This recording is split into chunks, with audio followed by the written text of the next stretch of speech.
My name's Leslie Dixon. I have very little hearing in one ear and severe hearing loss in the other ear.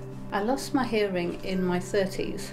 They don't actually know why, but possibly too much loud music as a teenager. Too many rock concerts.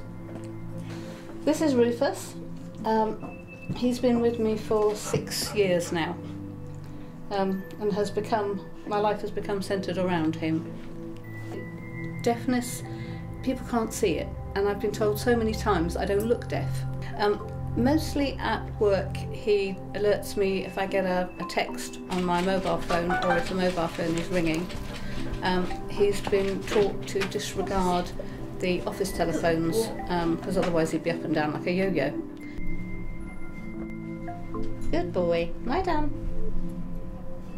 That's a good boy, lie down. Down.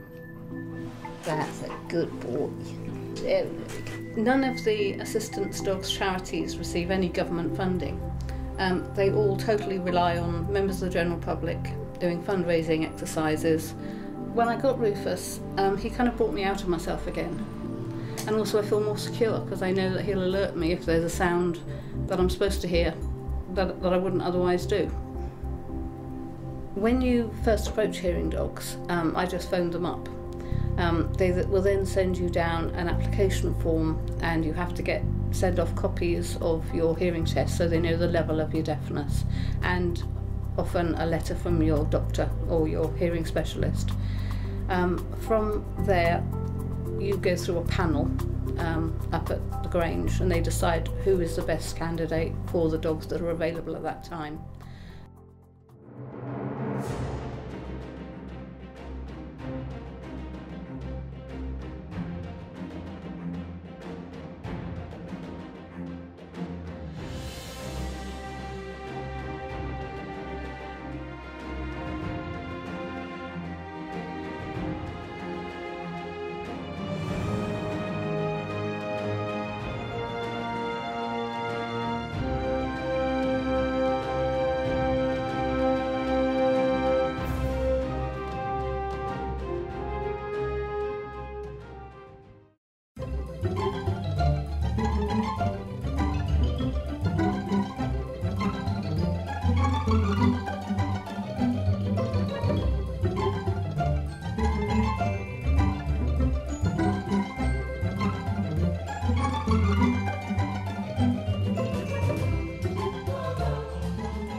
I'm Mandy Wright. I'm a puppy training instructor for Hearing Dogs for Deaf People.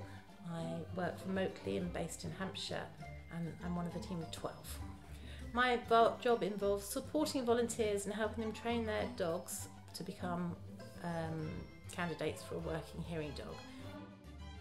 My volunteers get their puppies at 8 weeks old, and they keep them usually till they're about 16 months old, and their role is to socialise the puppies and teach them basic obedience. So that's anything from going to the doctors and sitting quietly and behaving whilst they're waiting, to doing a nice sit at the side of the road and waiting for the traffic to stop before they cross.